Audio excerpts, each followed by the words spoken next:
지난 시간 본문에 나오는 느헤미야 시대의 유대 사람들은 이사를 해야 하는 상황이 벌어졌다고 했습니다. 어떤 사람들은 자기들이 살고 있는 장소에 그대로 머물고 싶은 사람도 있을 것이고 떠나고 싶은 사람도 있었을 것입니다. 그 중에는 더 좋은 환경을 따라서 간 사람도 있을 것이고 또 환경은 열악하지만 눈물을 머금고 사명감을 가지고 어려운 환경 가운데 살기로 결심하는 사람도 있었을 것입니다. 우리도 이 세상 살아가면서 어디에 사느냐를 결정하는 것은 쉬운 문제는 아닌 것 같습니다. 우리는 하나님이 부르신 곳에 살아야 하고 하나님 나라의 유익이 되는 곳에 살아야 한다고 했습니다. 그리고 우리는 사명의 땅에 살아야 한다고 했습니다. 이렇게 느헤미야는 이스라엘 백성들에게 예루살렘으로 이주할 수 있도록 이주 정책을 통해서 인구를 분산시켰습니다. 그리고 1차 포로 귀환 이후에 제사장들과 또 레위인들의 명단을 이제 먼저 오늘 본문의 앞에서 기록을 해놨습니다. 그 내용이 바로 느헤미야 12장 1절부터 26절까지의 내용이죠. 그리고 이어서 하나님의 성전이 있는 예루살렘 성벽 봉헌식을 하고 있습니다. 그것을 이제 기록해 놨죠. 이 성벽 낙성식 또는 성벽 봉헌식 이것을 위해서 전국 각처에 있는 레위인들을 예루살렘으로 소집하는 장면이 먼저 나옵니다. 그리고 제사장과 레위인들이 자신들의 몸을 정결하게 한 후에 백성들과 성문과 성을 정결하게 하는 의식을 거행한 사실을 말해주고 있습니다. 제가 레위인들이 전국 각처에 있다고 했는데 사실은 그 사람들은 전국 각처에 흩어져 있었던 사람들이 아니라 예루살렘 주변에 있는 다른 성읍들에 있었던 사람들입니다. 그리고 이어서 방백들과 찬양대원들이 성벽 위를 걸었습니다. 그리고 온 백성이 성전 앞에서 감사 제사를 하는 장면이 오늘 본문에서 나타나고 있습니다. 많은 사람들은 하드웨어보다 소프트웨어가 더 중요하다고 말을 합니다. 컴퓨터로 따지자면 하드웨어는 컴퓨터 기계 자체를 가리키는 것이죠. 그리고 소프트웨어는 컴퓨터를 돌아가게 하는 그 프로그램을 가리킵니다. 그런데 사실 어느 것이 더 중요하고 어느 것이 덜 중요한 것은 아닙니다. 둘 다 동일하게 중요하죠. 컴퓨터라는 기계가 없으면 아무리 뛰어난 프로그램이라고 하더라도 그 소프트웨어가 유용하고 좋은 것인 줄 알 수 없습니다. 그것을 또 증명할 수 있는 방법도 없는 것이죠. 반대로 컴퓨터 기계가 비록 최첨단이라고 하더라도 그것을 움직이게 하는 프로그램이 없으면 그것 또한 소용이 없다고 할 수가 있습니다. 그와 같이 오늘 본문에서도 역시 52일 만에 예루살렘 성벽을 완공하면서 하드웨어를 완성했습니다. 이제는 그 안에 거주할 사람과 거기에서 하나님께 드릴 예배를 집례할 제사장과 레위인들이 필요했습니다. 그래서 하드웨어와 소프트웨어가 잘 갖춰질 수 있도록 준비를 한 것이죠. 이렇게 해서 이제 온전한 신앙 공동체가 제 역할을 할 수 있게 되는 것입니다. 이제는 성벽의 봉헌식 또는 낙성식을 통해서 이 모든 것이 중요하다는 것을 우리에게 말씀해 주고 있습니다. 그래서 오늘은 성벽 봉헌식이라는 제목으로 언약의 백성들에게 있어서 중요한 것이 무엇인지를 살펴보도록 하겠습니다. 첫째로 성벽 봉헌식을 통해서 봉사자의 소중함을 보여줍니다. 27절 말씀입니다. 예루살렘 성벽이 완성되어서 봉헌식을 하게 되었다. 사람들은 곳곳에서 레위 사람을 찾아내어 예루살렘으로 데려왔다. 감사의 찬송을 부르며 심벌질을 치며 금문거와 수금을 타며 즐겁게 봉헌식을 하려는 것이었다. 느헤미야서에서는 예루살렘의 성벽이 재건되었다면 이제 에스라에서는 예루살렘 성전이 재건된 겁니다. 성전이 다시 지어졌지만 성벽이 있어야 합니다. 성벽이 없이 그대로 성전만 있을 경우에는 이 외부 침입으로 인해서 그대로 외부 침입에 노출되어 가지고 이렇게 이 하나님 앞에 드리는 제사가 온전할 수 없게 되는 것이죠. 그래서 성벽이 완공되어서 그것을 보호하는 역할을 해야 합니다. 이제 예루살렘 성벽이 완공되었습니다. 성벽이 완공된 겁니다. 성전은 그 앞에 훨씬 전에 완공됐죠. 하나님의 말씀을 봉독함으로 그들의 언약을 다시 갱신하면서 큰 부흥이 일어났습니다. 그 위에 7월 절기를 지킴으로 말미암아서 이제 그들은 새롭게 하나님 앞에서 회개하는 운동들이 일어난 겁니다. 다시 백성들은 자기의 죄를 뉘우치고 거룩한 삶의 결단을 했습니다. 그리고 예루살렘 성벽을 완공하였으므로 예루살렘에 거주할 사람들을 결정하고 이주시켰던 것이죠. 그것을 우리가 지난주에 살펴봤습니다. 예루살렘에 거주할 사람들은 그 사람들이 결정된 후에 얼마나 오랜 시간이 흘렀는지는 정확하게 잘 알 수 없습니다. 이제는 성벽 봉헌식을 이제 하는 것이죠. 12장에 와서 성벽 봉헌식을 하기 전에 사람들은 곳곳에서 레위인들을 찾아내었습니다. 그리고 그들을 예루살렘으로 데려왔습니다. 그 이유가 뭐겠습니까? 방금 읽은 27절에서 그 이유를 밝히고 있습니다. 찬양하며 즐겁게 봉헌식을 하기 위함이라고 말씀을 하고 있습니다. 레위 사람들은 모두가 예루살렘 주변 여러 마을에 성읍에 모여 살았다고 말씀하고 있습니다. 우리가 지난 시간에 살펴본 그대로입니다. 레위 사람들은 대부분 예루살렘 주변에 살면서 성전 제사를 돕기 위해서였습니다. 성전 봉사를 위해서 항상 대기해 있는 사람들입니다. 그래서 그 영광스러운 이름이 느헤미야 12장 1절부터 26절까지 기록이 되어 있는 겁니다. 성경에는 제사장과 레위인들의 이름이 이렇게 기록되어 있는 것이죠. 그만큼 성전을 위해서 봉사하는 역할을 하는 사람들이 소중하기 때문입니다. 우리가 요즘 새벽마다 레위기서를 묵상하면서 자주 말씀을 드렸지만 신약에 사는 우리 성도들은 모두가 다 제사장이며 레위인들이라고 했습니다.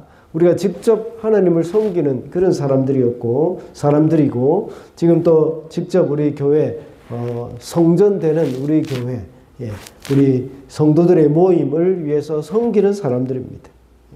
우리는 항상 주님의 몸된 성전을 위해서 봉사할 준비를 하고 대기를 하고 있어야 하는 사람들입니다. 성전이며 또 교회된 우리 공동체를 위해서 봉사하는 사람들의 그 중요성, 이것을 잊어서는 안 됩니다. 또 우리도 저와 여러분 여기 봉사하는 사람들도 역시 내가 중요한 존재다는 사실을 기억해야 하고, 또 봉사하지 않는 사람들도 역시 봉사하는 사람들을 위해서 그들이 얼마나 중요한 존재인지를 우리는 늘 생각해야 합니다. 또한 내가 다른 것은 봉사하지 못하더라도 기도하고 하나님 앞에 예배하는 것, 이 자체가 우리는 레위인이고 또 귀한 주의 몸된 교회를 위해서 섬기는 사람들이라는 사실을 잊어서는 안 되겠습니다. 교회에서 봉사할 수 있는 사람들은 직분자들만 하는 것이 아니라는 말이죠. 예수 그리스도를 구주로 고백하는 모든 사람들은 바로 주님의 몸된 교회를 위해서 섬기는 사람이 되어야 하는 것이죠. 올 한 해도 다 지나갔습니다. 이제 해마다 봉사자들을 늘 세우고 있습니다. 이런 봉사의 일을 위해서 매년 첫 번째 주일이 되면 주보에 봉사자들의 이름이 올라갑니다. 이 이름들에 대해서 별로 자랑스럽게 생각하지 않을 수도 있습니다. 그런데 오늘 성경에 나타난 레위 사람들의 이름을 한번 생각해 보시기 바랍니다.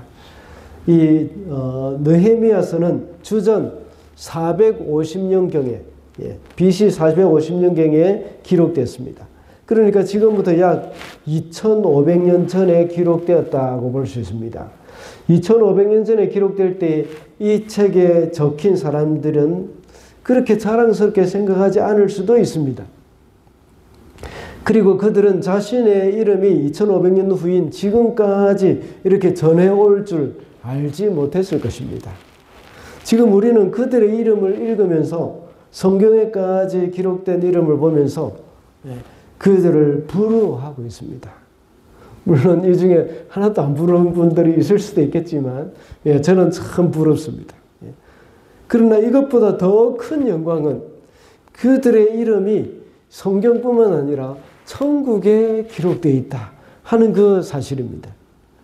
우리도 마찬가지지 않습니까? 해마다 첫째 주일이 되면 이제 주보에 기록되고 임명되는 봉사자들의 이름에 대해서 여러분은 별것 아닌 것처럼 생각할 수도 있지만 이 이름은 바로 천국에 기록될 이름이라는 사실을 잊어서는 안 되겠습니다. 찬양 가사 중에서도 이런 노래가 있습니다. 당신의 그 섬김이 천국에서 해같이 빛나리. 당신의 그 겸손이 천국에서 해같이 빛나리. 당신의 그 믿음이 천국에서 해같이 빛나리. 당신의 그 충성이 천국에서 해같이 빛나리. 주님이 기억하시면 좋하리. 예수님 사랑으로 가득한 모습, 천사도 흠모하는 아름다운 그 모습, 천국에서 해같이 빛나리. 가사가 더 많이 있지만 여기까지만 읽어드리겠습니다. 교회를 섬기면서 이 노래를 생각하면서 참 얼마나 큰 위로가 되는지 모릅니다. 우리에게 봉사의 기회가 있다는 것만 해도 정말 큰 복이라는 것을 다시 한번 깨닫게 됩니다. 그러므로 지난 한 해 봉사를 하면서 때로는 마음이 상한 적도 있고 다른 사람들이 알아주지 못해서 서운한 적도 있을 것입니다. 그러나 그런 일이 일어날수록 우리 마음에 소망이 생기는 것은 하나님으로부터 오는 보상이 기다리고 있다는 사실입니다. 사람들 중에서 누군가가 알아주지 못하고 잊혀질 때 뭔가 또 다른 소망이 생기기도 합니다. 그 이유는 바로 하나님이 알고 계시다 하는 생각 때문입니다. 오늘 우리는 예루살렘 성벽 봉헌식을 보면서 봉사자의 소중함을 다시 한번 깨닫게 되는 것이죠. 둘째로 성벽 봉헌식을 통해서 정결의 소중함을 보여줍니다. 30절 말씀입니다. 제사장들과 레위 사람들은 몸을 깨끗하게 하는 예식을 치른 다음에 백성과 성문들과 성벽을 깨끗하게 하는 예식을 올렸다. 성벽 봉헌식을 하는 일에 있어서 정결 예식을 거행했다는 겁니다.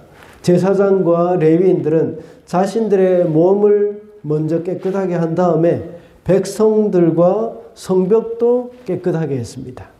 그들이 깨끗하게 한다고 해서 목욕을 하고 성벽을 물 청소했다 하는 이런 생각을 할 필요는 없습니다. 하나님 앞에 거룩히 구분해드리는 그런 예식인데 이것은 피로 정결케 하는 것입니다. 요즘 새벽마다 묵상하고 있는 레위기에 보면 제사장은 정결 예식으로 이제 속죄 제사를 드리고 피를 제사장의 오른쪽 깃볼 또는 오른쪽 엄지 손가락과 또 오른쪽 깃볼에도 바르고 오른쪽 엄지 손가락에도 바르고 또 그리고 오른쪽 엄지 발가락에도 이제 바릅니다. 이것은 제사장을 이렇게 성결하게 하는 것입니다. 그리고 제사장의 옷에도 피를 뿌립니다. 이것은 제사장의 직분 자체를 정결하게 한다는 그런 의미가 됩니다. 그뿐만 아닙니다. 성전 기구를 정결하게 하기 위해서 거기에다가 피를 뿌리거나 피를 바르는 일도 합니다. 모든 것을 짐승의 피를 뿌림으로 거룩하게 구별했습니다. 그와 같이 성벽을 정결하기 위해서도 짐승의 피를 뿌렸다는 것을 우리가 알 수가 있습니다. 이 이스라엘 백성들이 성벽 봉헌식을 거행하는 데 있어서 가장 중요하게 해야 할 일은 바로 정결함입니다. 창세기 35장에 보면 야곱의 가족들이 세겜에서 마음을 새롭게 하고 베델로 올라갈 때도 역시 정결함을 먼저 했습니다. 창세기 35장 2절에 보면 야곱이 이에 자기 집과 사람과 자기와 함께한 모든 자에게 이르되 너희 중에 있는 이방 신상들을 버리고 자신을 정결하게 하고 너희들의 의복을 바꾸어 입으라 라고 했습니다.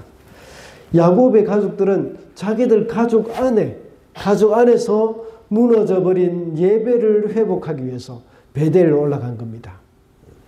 그 야곱 가족 안에 무너진 예루살렘 성벽과 같은 것은 바로 하나님 앞에 언약하고 드리려고 약속했던 그 예배였습니다. 그러나 그것을 이루지 못했죠. 그 약속을 지키지 못했을 때에 세겜에 여러 가지 어려움이 생겼습니다. 그것을 깨닫고 이제 이 야곱은 일어나자, 우리가 베델로 올라가자. 거기서 내가 예배하리니 내가 이 형을 피해서 이 바단 아람으로 갈 때 만난 그 하나님께 내가 서원한 것이다 하면서 이제 결단을 합니다. 그 결단을 하면서 가장 먼저 한 것은 바로 정결하게 하는 것이었습니다. 그들이 가지고 있는 우상을 버렸습니다. 그리고 스스로 정결하게 하면서 의복도 바꾸어 입었습니다.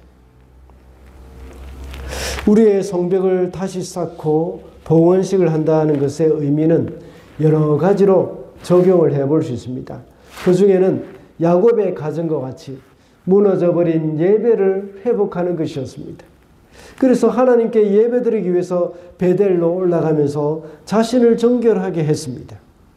우리에게 있어서도 역시 다시 회복해야 할 부분이 무엇인지를 돌이켜봐야 합니다. 지난 한 해 우리가 소홀히 했던 하나님과의 관계를 회복하기 위해서도 역시 우리 스스로를 정결하게 해야 합니다. 야곱의 가족이 이방신상을 버렸던 것 같이 우리 속에 있는 하나님보다 우선순위에 있었던 그 우상, 이것을 버려야 하는 겁니다. 우리가 하나님 앞에 온전한 예배를 드리지 못하고 예배 시간에 또 주일날 여러 번 빠졌던 것들은 무엇 때문에 그렇겠습니까? 하나님보다 다른 것을 우선시하는 그런 우상이 우리 가운데 있었기 때문입니다. 그것을 버리면서 하나님 앞에 다시 한번 정결케 하는 것, 이것이 바로 우리의 지난 한 해를 돌아보면서 스스로를 깨끗게 하는 것이라고 볼 수 있습니다. 그리고 우리의 마음을 정결하게 해야 합니다. 우리 마음속에 있는 더러운 것들, 또 깨끗하지 못한 생각들이나 잘못된 습관들, 이런 것들을 버려야 합니다. 그리고 우리의 의복도 역시 바꾸어 입어야 합니다. 죄의 종으로 있을 때에 있었던 죄의 습성들을 벗어버려야 합니다. 그리고 의와 진리와 거룩함으로 지으심을 받은 그 새 사람을 입어야 한다고 에베소서 5장에서는 말씀하고 있습니다. 이런 것은 모두 우리 안에 있는 옛 자아와 깊은 관련이 있습니다. 예수 믿은 지 몇십 년이 되고 매주 하나님 앞에 나오는데 여전히 옛 자아를 버리지 못한 사람들이 있습니다. 그것은 내가 이미 이루었다고 생각하기 때문일 수도 있습니다. 우리는 날마다 새 사람이 되도록 해야 합니다. 날마다 자아를 죽이고 그리스도의 성품을 따라 살아가야 하는 겁니다. 오늘 본문에서 성벽을 정결하게 했다고 했습니다. 그리고 성전의 기구들을 정결하게 하기 위해서는 제물인 짐승의 피를 그 기구에 바른다고 했습니다. 번제단에도 바르고 또 향단 거기에도 바르고 물두멍에도 바르고 또 촛대에도 바르고 온갖 것에 다 성전 기구는 다 거기에다 피를 바르고 뿌립니다.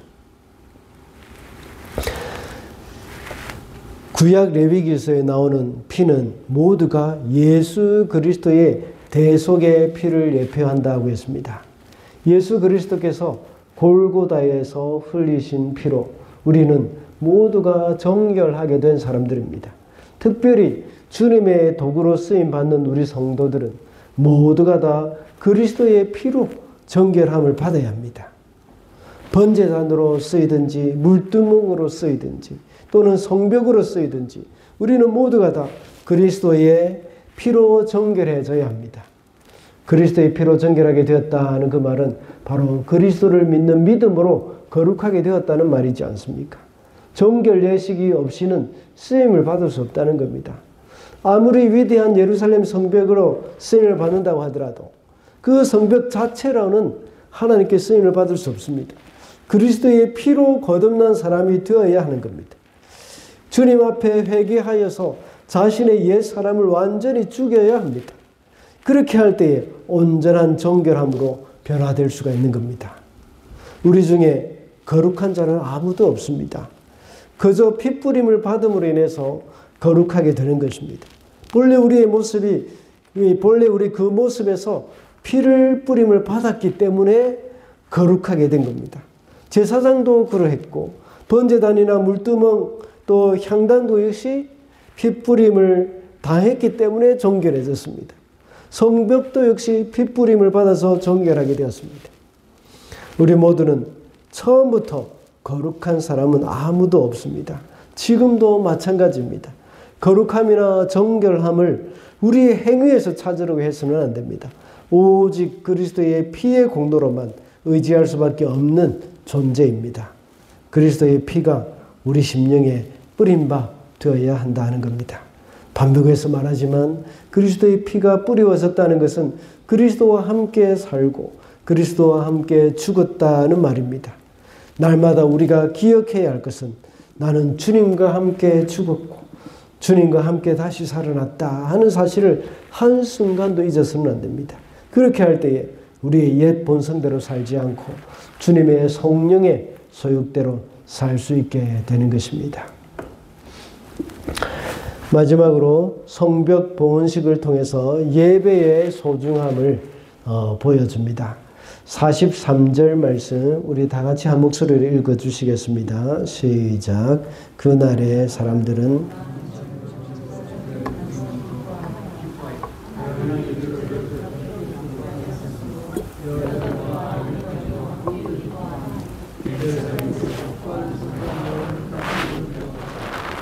아멘.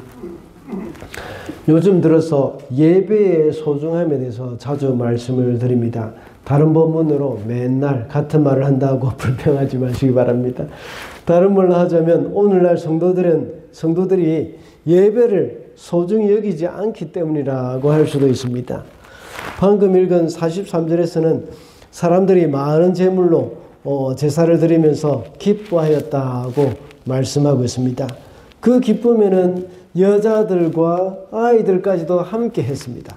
그 기쁨의 소리가 멀리까지 울려 퍼졌다고 말씀하고 있습니다. 이 말은 그 누구도 어린아이와 여인들 그 누구도 예배의 방관자가 없었다는 말입니다. 그 당시 여자들과 아이들은 사회 계층에서 제대로 대우를 받지 못했던 존재입니다. 숫자를 셀 때에도 여자들과 아이들은 세지도 않았죠. 그러나 오늘 본문에서 예배의 자리에 여자들과 아이들까지도 언급되었다는 것은 특별한 의미가 있습니다. 예배의 자리에 그 누구도 소외되지 않았으며 그 누구도 방관자로 되지 않았다는 것입니다. 오늘날 매주일마다 예배를 드릴 때마다 들어와서 예배의 방관자로 있다가 가는 사람들이 참 많습니다. 그 이유가 무엇일까요? 우리의 마음 가운데 간절함과 기쁨이 없는 것입니다. 오늘 본문에서는 그 사람들이 아주 즐거움에 젖어 있었고 기뻐하는 소리가 멀리까지 들렸다고 이렇게 말씀하고 있습니다. 이렇게 이 간절함과 기쁨이 없는 이유가 뭐겠습니까? 오늘날 많은 사람들은 이 세상이 주는 즐거움에 너무 많이 젖어 있기 때문입니다. 그러다 보니 주님과의 만남에서 얻게 되는 즐거움에 대해서 관심이 없어졌습니다. 우리가 육체적인 즐거움이나 육체의 안락함에 빠져 있을 때는 영적인 갈급함이 사라지기 시작합니다. 그래서 선진국으로 갈수록 계속해서 예배 참석률이 떨어지고 저조합니다. 그리고 또 명목상의 그리스도인들이 많아지게 됩니다. 왜냐하면 그들의 육체적인 즐거움과 이제 세상 살만하니까 이제 안락함에 빠져서 세상의 안락함에 빠져서 그렇게 되는 것이죠. 그래서 영적인 갈급함이 사라지는 겁니다. 그렇게 되면 예배에서 느끼게 되는 그런 영적인 기쁨을 누릴 수가 없게 되는 것이죠. 제가 즐겨 인용하는 시편 4편의 말씀을 오늘 다시 한번 인용하겠습니다. 주님께서 주께서 내 마음에 두신 기쁨은 그들의 곡식과 새 포도주가 풍성할 때보다 더하니이다 라고 다윗이 고백했습니다. 지금 다윗의 상황은 기뻐할 만한 상황은 아닙니다. 왜냐하면 이 시를 지은 배경이 그의 아들 압살롬이 자신을 죽이기 위해서 쫓아오고 다윗은 그것을 피해서 도망하는 그런 순간이기 때문입니다. 그때의 그 상황에서 지은 시가 바로 시편 3편과 4편입니다. 이것을 한 시로 보는 경우도 있고 또 나눠서 보는 경우도 있습니다. 그래서 3편은 아침의 시, 4편은 저녁의 시 이렇게 구분하고 있습니다. 그런데 어떻게 아들이 자신을 죽이기 위해서 쫓아오는데 기뻐할 수 있겠습니까? 여기서 다윗은 그 기쁨이 주께서 자신의 마음에 주신 것이라고 말씀하고 있습니다. 주님이 주신 기쁨이 어떤 기쁨입니까? 그들의 곡식과 새 포도주에 풍성할 때보다 그때 얻는 기쁨보다 더 큰 기쁨이라고 말씀하고 있습니다. 곡식과 새 포도주의 기쁨은 이 세상이 주는 기쁨의 상징입니다. 곡식의 기쁨은 어떤 것이 있습니까? 그들에게 많은 곡식으로 인해서 많은 부를 누리는 그런 기쁨입니다. 오늘날 투자한 주식이 갑자기 치솟아 올랐다거나 또 집을 샀는데 갑자기 2배로 올랐다거나 이런 기쁨, 이런 것들을 말하는 것이죠. 또는 직장 생활을 하는데 또 갑자기 연봉이 올라가고 또 이제 진급을 하는 그런 기쁨, 그 기쁨 클 것입니다. 그리고 또 새 포도주의 기쁨은 어떤 것일까요? 우리가 찾는 여러 가지 세상의 즐거움입니다. 취미생활로 얻게 되는 즐거움도 있을 것입니다. 그리고 청소년들이나 우리 젊은 사람들에게는 인터넷 게임을 하는 그런 즐거움이 바로 이런 새 포도주의 기쁨입니다. 왜냐하면 포도주라는 것은 이제 기쁨, 즐거움 이런 것들의 상징이거든요. 이 우리에게 주는 그 육체의 기쁨, 즐거움, 재미있는 것 이런 것들이 다 포도주의 기쁨에 해당되는 겁니다.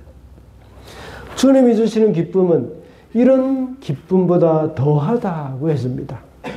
다윗이 만약에 곡식과 새 포도주에 풍성할 때 누리는 기쁨에만 젖어 있었다면 지금 자기 아들을 피해서 도망다니고 있는 이 신세에서 이런 고백이 나오지 않았을 것입니다. 곡식이나 포도주가 주는 기쁨은 그것이 없어지는 순간 그 기쁨도 사라지게 되어 있습니다. 주가가 폭락하거나 집값이 떨어지면 우리의 기쁨도 사라집니다. 그리고 컴퓨터 게임도 할 때는 좋지만 게임이 끝나면 기쁨도 끝납니다. 그러다가 게임에서 지기라도 하면 어떻습니까? 아주 기분이 나빠집니다. 그러나 다윗은 곡식과 포도주가 주는 기쁨이 아닌 주께서 주시는 기쁨을 맛보고 있기 때문에 오늘 시편 4편 7절과 같은 이런 고백을 하고 있는 것입니다. 다윗이 이렇게 주님의 기쁨을 누릴 수 있었던 것은 그가 예배자였기 때문입니다. 이 성경에 나오는 예배자의 대표가 누굽니까? 바로 다윗 아닙니까? 예배자로서 하나님과 깊은 교제의 기쁨을 누리는 자가 바로 이런 고백을 할 수 있는 것입니다. 오늘 본문으로 다시 돌아가 보십시다. 43절에 나오는 그 기쁨도 마찬가지입니다. 포로에서 돌아온 이스라엘 백성들은 그 땅 가운데서 얻을 수 있는 기쁨이 무엇이었겠습니까? 이미 이방인과의 관계도 절교를 선언했습니다. 하나님의 말씀에 순종하기 위해서였습니다. 이스라엘 백성들이 이 세상에서 누리는 기쁨에 초점을 두고 있었다면 성벽 봉헌 예배를 통해서 누리는 그런 기쁨을 그들은 알지 못했고 깨닫지도 못했을 것입니다. 오늘 성도들의 삶에 있어서도 역시 곡식과 포도주의 기쁨을 추구하는 사람들은 주님이 주시는 기쁨을 알지 못할 것입니다. 그리고 주님이 기쁨을 주실 때도 역시 곡식과 포도주가 없는 슬픔에만 젖어 있어서 진정한 기쁨을 누리지 못할 때도 있습니다. 그러므로 우리는 주님이 주시는 그 기쁨을 추구해야 합니다. 그것이 바로 예배입니다. 예배를 통해서 주님의 임재를 경험하면서 주님이 주시는 그 기쁨을 경험하게 되어야 합니다. 이것이 바로 우리의 성도가 누릴 수 있는 진정한 기쁨입니다. 물론 예배는 하나님을 기쁘시게 합니다. 하나님을 기쁘시게 하는 것이 예배의 근본적인 목적이고 첫 번째 목적입니다. 그러나 하나님을 기쁘시게 할 때에 우리에게도 기쁨이 찾아오는 겁니다. 그 하나님을 기쁘시게 하는 그 예배 가운데 하나님이 임재하시고 우리의 진정한 영적인 기쁨이 무엇인지를 우리는 비로소 맛보게 되는 것이죠. 말씀을 맺겠습니다. 오늘은 성벽 봉헌식이라는 제목으로 언약의 백성들에게 있어서 중요한 것이 무엇인지를 살펴봤습니다. 성벽 봉헌식을 통해서 우리는 봉사자의 소중함을 보았고 정결의 소중함을 보았습니다. 그리고 성벽 봉헌식을 통해서 예배의 소중함을 보았습니다. 이스라엘 백성들은 무너진 성벽을 다시 세움으로 인해서 이러한 소중함을 다시 깨닫게 되었습니다. 우리 성도들의 삶에서도 역시 무너져 있고 퇴락한 영적인 상태를 다시 이렇게 세움으로 인해서 봉사자와 정결함 그리고 예배의 소중함을 다시 깨닫게 되는 저와 여러분이 되시기를 바랍니다.